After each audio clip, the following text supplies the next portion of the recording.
பைத்தியக்காரங்க ஒருத்தன் ட்ரம்ப் வந்து ஒரு நாளைக்கு ஒரு டேரிஃப் சொல்லிட்டுருக்காங்க. நம்ம இப்போ ரஷ்யாக்கிட்ட நல்ல ஃப்ரெண்ட்ஷிப் இருக்கும். அவங்க வந்து நமக்கு ஒரு கம்மியான ரேட்லேயே தராங்க கச்சா எண்ணெய்லாம்.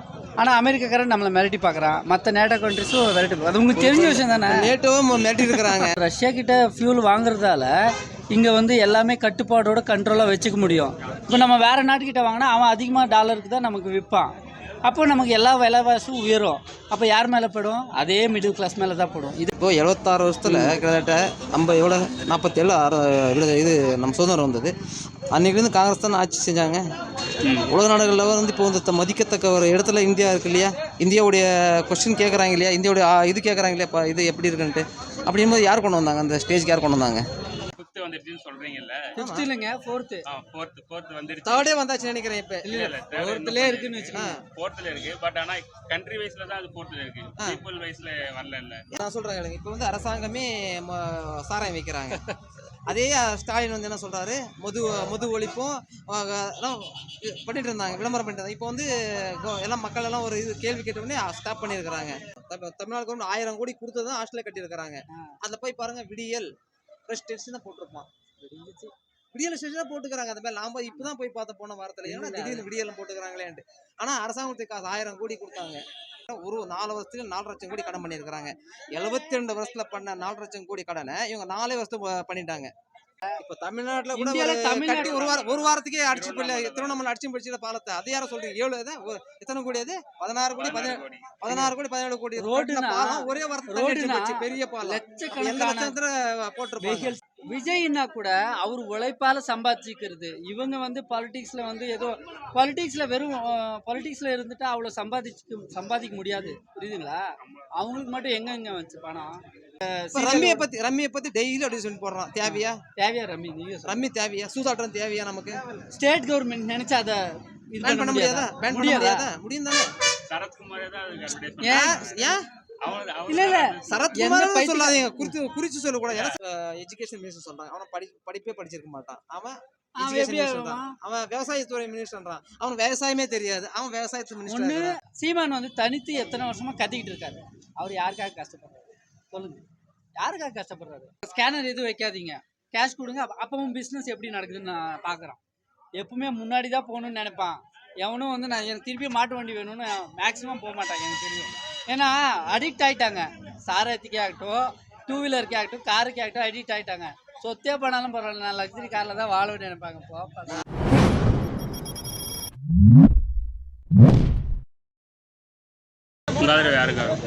அது இன்னும் அவங்க எப்படி அலைன்ஸ் இது பண்ணுறாங்களோ அதை பொறுத்து அப்போ டிசிஷன் சேஞ்ச் ஆகும். இப்போயே நம்ம சொல்ல முடியாதுல்ல. ஏன்னா எந்த அலைன்ஸ் கூட போனால் நீங்கள் ஓகே? கண்டிப்பாக நாங்கள் சென்ட்ரலில் பிஜேபிக்கு தான் சப்போர்ட் பண்ணுவோம். ஸோ யார் இங்கே வந்து ஸ்டேட்டில் வந்து யார் அவங்களுக்கு சப்போர்ட் பண்ணாங்களோ அவங்களுக்கு தான் நம்ம பிஜேபி ஏடிஎம்கே கூட தான் அலைன்ஸ் வச்சுருக்கேன். அப்படி இன்னும் கேரண்டி இல்லைல்ல. அது எப்போ வேணால் சேஞ்ச் ஆகும். அதெல்லாம் சொல்ல டைம் இருக்குல்ல. இன்னும் 8 மாதம் இருக்கு இல்லையா? டைம் இருக்குல்ல. அப்படி சேர்ந்தா அப்போ வந்து கேரண்டியாக சொல்லலாம். நீங்கள் சேம் அதே மேடம், அதே தான் பிஜேபி தான். இதுக்கு முன்னாடி 10 வருஷத்துல இந்தியா ஏடிஎம் சப்போர்ட் பண்ணிட்டு இருந்தோம். நம்ம ஏடிஎம்கேக்கு தான் நாங்களும் ஓட் போட்டிருந்தோம். இப்போயும் அவங்களுக்கு தான் சப்போர்ட் பண்ணுவோம். ஏன்னா 10 வருஷமா இந்தியா வந்து சென்ட்ரலில் நல்லாவே டெவலப்மெண்ட் இருக்குது. அதுக்கு ப்ரூஃபும் இருக்குது. நம்ம 5th பிளேஸில் இருந்த எக்கனாமி 4th பிளேஸ்க்கு வந்திருக்கு. நிறைய சேலஞ்சஸ் இருக்குது. ஆனாலும் நம்ம முன்னாடி தானே வந்துட்டு இருக்கிறோம். அது எது சென்ட்ரல் கவர்மெண்ட்டால் தானே. இவங்க எவ்வளோ இது பண்ணுறாங்கன்னு தெரியும் தானே. ஸ்டேட்டில் டேக்ஸ் எல்லாம் நார்மல் மிடில் கிளாஸ் மேலே தானே டேக்ஸ் போடுறாங்க. அதை வச்சு தானே மிடில் கிளாஸ்ன்னு யாரையும் குறி வைக்கல அவங்க. அது இந்தியாவில் இருக்கிறதே அப்படி தான். அப்படி பார்த்தா பைத்தியக்காரங்க ஒருத்தன் ட்ரம்ப் வந்து ஒரு நாளைக்கு ஒரு டேரிஃப் சொல்லிட்டு அவனே என்ன சொல்கிறீங்க? ஐபிஎலுக்குலாம் டேக்ஸே கிடையாது. அவங்க 10,000 crores டர்ன் ஓவர் பண்ணுறாங்க இயர்லி. இந்த விஷயம் கூட 9,000. அது ஒவ்வொன்றுத்துக்கும் ஒன்று இருக்குது. சில நெகட்டிவ்ஸ் இருக்குது, பாசிட்டிவ்ஸ் இருக்குது. விஜய் மல்லையா மேலே இந்த இல்லை கரெக்டு தான். சில நெகட்டிவ்ஸும் இருக்குது, இல்லைன்னு நம்ம சொல்லவே முடியாது. அதுக்காக நம்ம அவங்களுக்கு சப்போர்ட் பண்ணுறதால இல்லவே இல்லைன்னு சொல்ல முடியாது. ஆனால் என்னையும் நம்ம கண்ட்ரி ஓவராலாக பார்க்கும்போது முன்னாடி போயிட்டு தானே இருக்கோம். இப்போ டெவலப்மெண்ட்டாக தான் இருக்குது. இப்போது 76 வருஷத்தில் கிட்டத்தட்ட நம்ம எவ்வளோ 47 இது நம்ம சுதந்திரம் வந்தது. அன்றைக்கிலேருந்து காங்கிரஸ் தான் ஆட்சி செஞ்சாங்க. உலக நாடுகளில் வந்து இப்போ வந்து மதிக்கத்தக்க ஒரு இடத்துல இந்தியா இருக்கு இல்லையா? இந்தியாவுடைய கொஸ்டின் கேட்குறாங்க இல்லையா? இந்தியாவுடைய இது கேட்குறாங்க இல்லையா? இது எப்படி இருக்குன்ட்டு அப்படிங்கும்போது யார் கொண்டு வந்தாங்க? அந்த ஸ்டேஜ்க்கு யார் கொண்டு வந்தாங்க? இப்போ அப்படி பார்த்தா விலைவாசி ஏறாமல் இருக்கிறதுக்கு ஒரு காரணமே வந்து சென்ட்ரல் கவர்மெண்ட் எடுக்கிற முடிவு தான். எப்படின்னு கேளுங்க வேணா, நம்ம ரஷ்யா கிட்ட ஆயில் வாங்குகிறோம். அந்த ரஷ்யா கிட்ட ஃபியூல் வாங்குறதால இங்கே வந்து எல்லாமே கட்டுப்பாடோட கண்ட்ரோலாக வச்சுக்க முடியும். இப்போ நம்ம வேறு நாட்டுக்கிட்ட வாங்கினா அவன் அதிகமாக டாலருக்கு தான் நமக்கு விற்பான். அப்போ நமக்கு எல்லா விலைவாசியும் உயரும். அப்போ யார் மேலே படும்? அதே மிடில் கிளாஸ் மேலே தான் படும். இதை யோசிங்க ஃபஸ்ட்டு. இவங்க நாங்கள் சொல்கிறது புரிஞ்சுதா? கரெக்டாக இல்லையா? இல்லை புரிஞ்சா மட்டும் இல்லை, நான் சொல்கிறது ஏதாவது நெகட்டிவ்ஸ் இருக்கா, இல்லை ஏதாவது இஷ்யூ இருக்கா? கரெக்டா? அப்போது இங்கே இக்கட்டான சூழ்நிலையிலும் இந்தியாவில் இருக்கிற பிரைம் மினிஸ்டரோ இல்லை வந்துட்டு இருக்கிற ஆட்சியில் இருக்கிற பிஜேபியோ ஆன்சர் பண்ணுற சுச்சுவேஷனில் தான் இருக்குது. புரியுதுங்களா? இப்போது வேற ஒரு அவங்க நம்மக்கிட்ட, நம்ம இப்போ ரஷ்யா கிட்ட நல்ல ஃப்ரெண்ட்ஷிப் இருக்கும். அவங்க வந்து நமக்கு ஒரு கம்மியான ரேட்லேயே தராங்க கச்சா எண்ணெய்லாம். ஆனால் அமெரிக்காக்காரன் நம்மளை மிரட்டி பார்க்குறான். மற்ற நேட்டோ கண்ட்ரிஸும் மிரட்டி பார்க்குறாங்க. அது உங்களுக்கு தெரிஞ்ச விஷயம் தானே. நேட்டோவும் மிரட்டி இருக்கிறாங்க. ஆனால் யாருக்குமே ஒன்றும் பயப்படல. மிரட்டி இருக்கிறாங்க. ஏன்னா ரஷ்யா கிட்ட நீங்கள் வந்து ஃபியூல் வாங்கினீங்கன்னா அவங்க கண்டிப்பாக பொருளாதாரத்தை போடுறோம் சொல்லி ஒரு இடத்துல பாசிட்டிவ் ஆகும், ஒரு இடத்துல நெகட்டிவ் ஆகும். ஆனால் முன்னாடி போயினே இருக்கணும், அவ்வளோதான். நம்ம இப்போது எல்லாமே ஒரே மாதிரி இருக்குமா? ரோடு போனால் எல்லாமே அதெல்லாம் அனுசரிச்சு போடுறது தான் ஒரு மனித தன்மை. அவ்வளோதான். கீழ் மட்டத்தில் இருக்கிறவங்களையும் கொஞ்சம் பார்க்கணும்ல. அது கொஞ்சம் இல்லை அப்படி பார்த்தா நிறைய ஸ்கீம்ஸ் இருக்கு. இல்லைங்க, இப்போ பொருளாதார முன்னேற்றம் கீழ்மட்டத்தை உயர்ந்ததானே மேல்மட்டம் வந்து உயர முடியும். அது வந்து கீழ் மட்டத்தை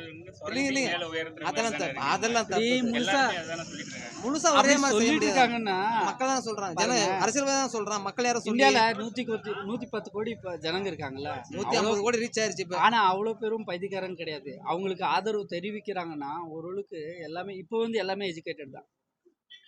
சரி, ஸ்கூலுக்கு போக வேணாம், காலேஜுக்கு போக வேணாம் யாராவது சொல்கிறாங்களா? சொல்கிறது இல்லை. ஆனால் நிறைய பேர் வந்து அதை அவாய்ட் பண்ணுறாங்க. யாருக்கு நஷ்டம்? கவர்மெண்ட்டுக்கு நஷ்டம் கிடையாது, ஜனங்களுக்கு தான்.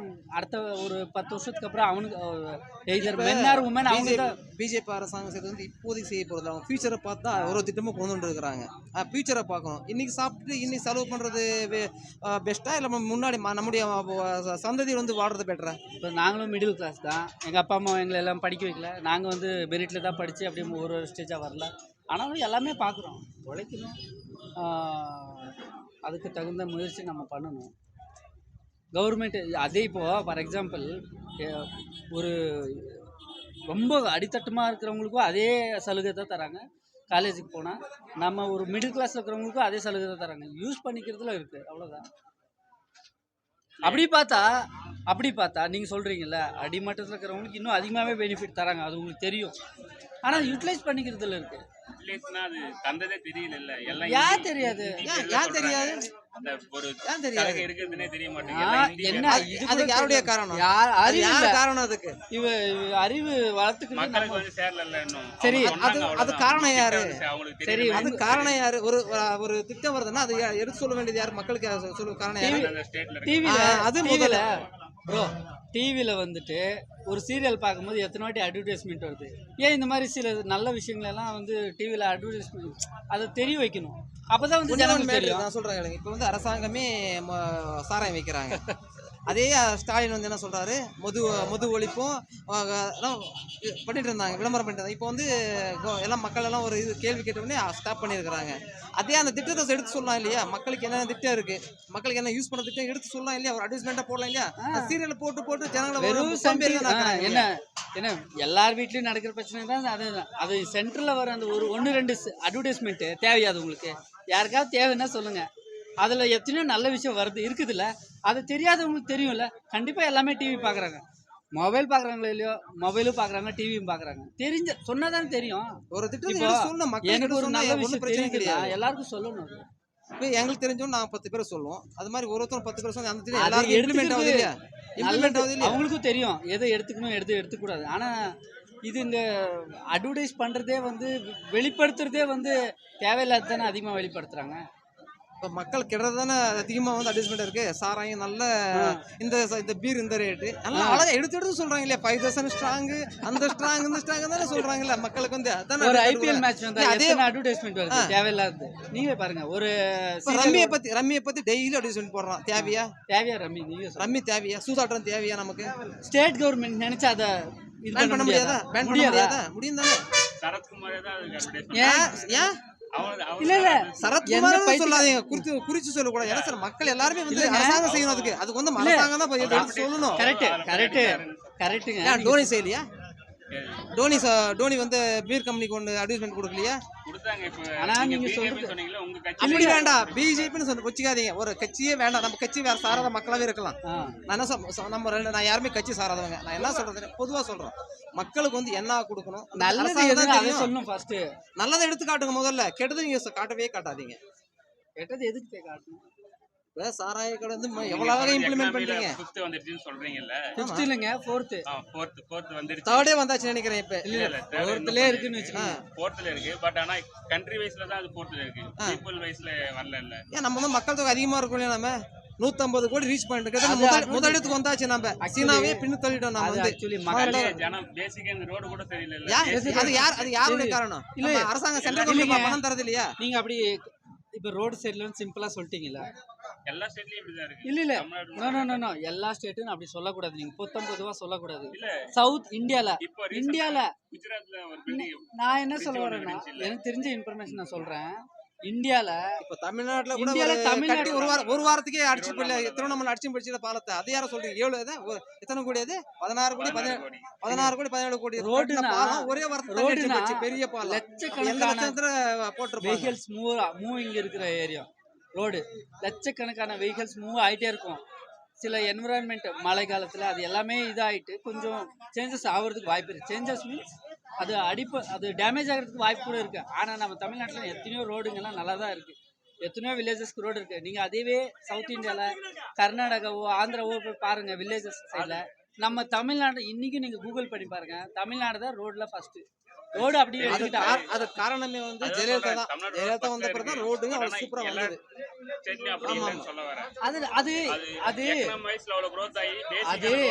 அது அந்தந்த ஸ்டேட்ல. நான் இப்போ கேள்வி கேட்கறேன், இப்போ எக்கனாமிக் சொல்றீங்க, எக்கனாமிக் வேண்டாம். இப்போ அரசாங்கம், நம்ம தமிழ் அரசாங்கம் ஒரு மாசத்துக்கு எவ்வளவு வருது? ஜிஎஸ்டி எவ்வளவு வருது? லட்சம் கோடி வருது. இதெல்லாம் 1 லட்சம் கோடி வருது. ஆனா வந்து 1 லட்சம் கோடி மாசம் வந்துட்டு கூட இப்ப வந்து நம்ம அரசாங்கம் என்ன பண்ணிக்கிறோம், ஒரு 4 வருஷத்துக்கு 4 லட்சம் கோடி கடன் பண்ணிருக்காங்க. 72 வருஷத்துல பண்ண 4 லட்சம் கோடி கடனை இவங்க 4 வருஷத்துல பண்ணிட்டாங்க. என்னத்த திட்டம் கொண்டு வந்தீங்க? என்ன திட்டம் கொண்டு வந்தீங்க சொல்லுங்க பார்க்கலாம். காமராஜர் போனதுக்கு அப்புறம் 50 வருஷம் எங்கேயாவது இந்தியால டேம் கட்டியிருக்காங்களா? அதுக்கு ஒரு டேம் கட்டிக்காதவரு. இவங்க ஒவ்வொருத்தரும் எவ்வளவு பெரிய லக்ஸரி கார்ஸ்ல நடமாடிட்டு இருக்காங்க. நடந்து போனவரு தேவையா? விஜய்னா கூட அவர் உழைப்பால சம்பாதிச்சுக்கிறது. இவங்க வந்து பாலிடிக்ஸ்ல வந்து ஏதோ வெறும் பாலிடிக்ஸ்ல இருந்துட்டு அவ்வளவு சம்பாதிக்க முடியாது. புரியுதுங்களா? அவங்களுக்கு மட்டும் எங்க வச்சு பணம்? எப்படிங்க பரவாயில்ல, எத்தனாயிரம் ஏக்கர் ஒரு எம்எல்ஏ ஒரு மினிஸ்டர் எடுத்தா அவனுக்கு அவ்வளவு தேவையா? தேவையானது எப்படி வந்து ஆகும்போது 6 அடி மண்ணு தான் தேவை அவனுக்கு. அது எதுக்கு? சும்மா அதெல்லாம் வந்து நம்ம பேசி வேஸ்ட் தான். அது இன்னொன்று, ஓட்டு போடுற இடத்துல நியாயமா யோசிச்சு போட்டுருணும், அவ்வளோதான். நம்ம இவங்களுக்கு தான் போடணும்னு சொல்ல யாருக்கும் வர்ற கேண்டிடேட்டும் நிற்கிற கேண்டிடேட்டும் சரியில்லை. இப்போ எல்லாம் அரசியல் பின்புலம் இருக்கிறதா வராங்க. மக்களை எவனாவது, நான் இப்படியே சொல்கிறேன், எவனாவது எக்ஸாம் எழுதிட்டு ஒரு இது பண்ண சொல்லுங்க. எவனாவது எக்ஸாம் எழுதிட்டு பாஸ் பண்ணிட்டு ஒரு எம்எல்ஏ ஆக சொல்லுங்க, ஒரு எம்பி ஆக சொல்லுங்க. ஒருத்தனும் ஆக மாட்டான். பாங்க கிழிச்சா. இப்போ எஜுகேஷன் மினிஸ்டர் சொல்றான், அவன் படிப்பே படிச்சிருக்க மாட்டான். அவன் விவசாயத்துறை மினிஸ்டர்ன்றான், அவன் விவசாயமே தெரியாது. அவன் விவசாயத்துறை மினிஸ்டர். ஒண்ணு அந்த அனுபவம் இருக்கணும். பழைய காலத்து அவங்க பெத்தவங்க, அவங்க மூத்தவங்க சொல்லி தந்துக்கிற ஒரு விஷயம் அவங்களுக்குள்ள இருக்கணும். அனுபவம், படிப்பு இருக்கணும். ஒண்ணு அனுபவம் இல்ல படிப்பு இருக்கணும். இது ரெண்டுமே இருந்தா இன்னும் நல்லதுதான். படிச்சவன் எவனாவது நான் என்ன சொல்றேன்னா, எல்லாருமே இல்லைன்னு நம்ம சொல்லக்கூடாது. இருக்காங்க, 1-2 தான் இருக்காங்க. அப்படி பார்த்தா எண்ணிக்கையில ரொம்ப கம்மி தானே. 235 தொகுதியிலையும் 36 தொகுதியிலையும் 34 பேர் ஒரு டிகிரி பண்ணியிருந்தா அதுவே சந்தோஷம் இங்க நிக்கிறவங்க. அதே மாதிரி பாருங்க, நீங்க இப்போ சொன்னீங்க, கேட்டவுடனே மொதல் கேள்வி, நீங்க விஜய்க்கு போடுறீங்களா, விஜய்க்கு சப்போர்ட் பண்றீங்களா, ஏடிஎம்கே சப்போர்ட் பண்ணி, டிஎம்கே சப்போர்ட் பண்ணுறீங்களா, பிஜேக்கு சப்போர்ட்? ஆனால் சீமான் பாருங்க, நான் சொல்லிட்டேன், நான் இவங்களுக்கு தான் சப்போர்ட் பண்றேன்னு. சீமான் வந்து தனித்து எத்தனை வருஷமா கத்திக்கிட்டு இருக்காரு. அவர் யாருக்காக கஷ்டப்படுறாரு சொல்லுங்க? யாருக்காக கஷ்டப்படுறாரு? அவரெல்லாம் மாற்றம் வேணும். அந்த மாதிரி அவங்க எல்லாம் போராடலன்னா இவங்க இன்னும் பயங்கரமா அட்டூழியம் பண்ணிட்டு இருப்பாங்க. வர்ற ஏடிஎம்கே ஆகட்டும், டிஎம்கே ஆகட்டும், அதுல அதிக வந்து எனக்கு தெரிஞ்சு நான் சொல்றேன் எல்லாம் டிஎம்கே ஊழல்வாதிகள் தான். தான். எல்லாம் ஊழல்வாதிகள் தான். யாரும் ஒரு மினிஸ்டர் கிடையாது, ஒரு எம்எல்ஏயும் கிடையாது.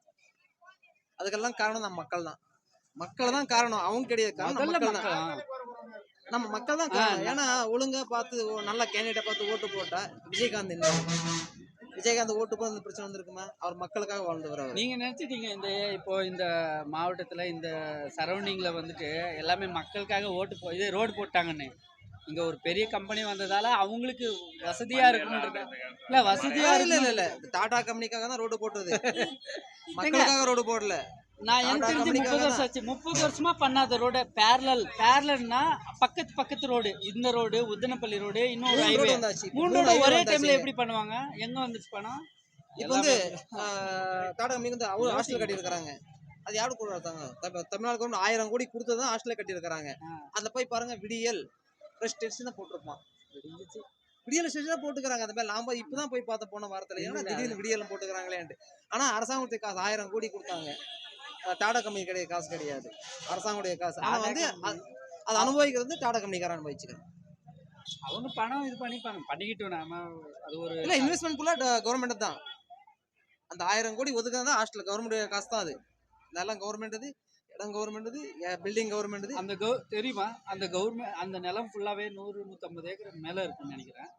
ஃபுல்லாவே யாருடைய பட்டா நிலமும் கிடையாது, விவசாயிகள் கிடையாது, ஃபுல்லா அரசாங்கம். அது நார்சா ஃபார்ம். அது முன்னாடி வந்து காடா இருந்தது. ஃபார்ம் இருந்தது. ஃபார்ம் வந்து அப்படியே செடி வளர்த்துட்டு இருந்தாங்க. அதுல மாஞ்செடி எல்லா செடி வச்சிருந்தாங்க. எல்லாமே தள்ளிட்டு இப்ப அழகா இப்போ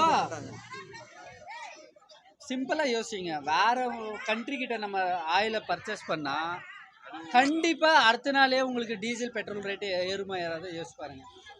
4000 சில்லற பீப்பா நம்ம கத்தார் கிட்ட வாங்கி பாருங்க எவ்வளவு ஏறும் பாருங்க பெட்ரோல் டீசல். புரியுதுங்களா? இதெல்லாம் ஒரு இன்டர்லிங்க் செயின். அப்படிதான் மிரட்டி பார்த்துட்டாங்க. நோட்டக்காரங்க முந்தானே அனௌன்ஸ் பண்ணாங்க இல்லையா? நோட்டக்காரன் என்ன சொன்னான்? இதெல்லாம் நல்லது பண்றாங்க தான். ஆனா இதுலயும் எங்க நான் சொல்லிட்டேன்ல, ஒண்ணு சொல்றேன் பாருங்க.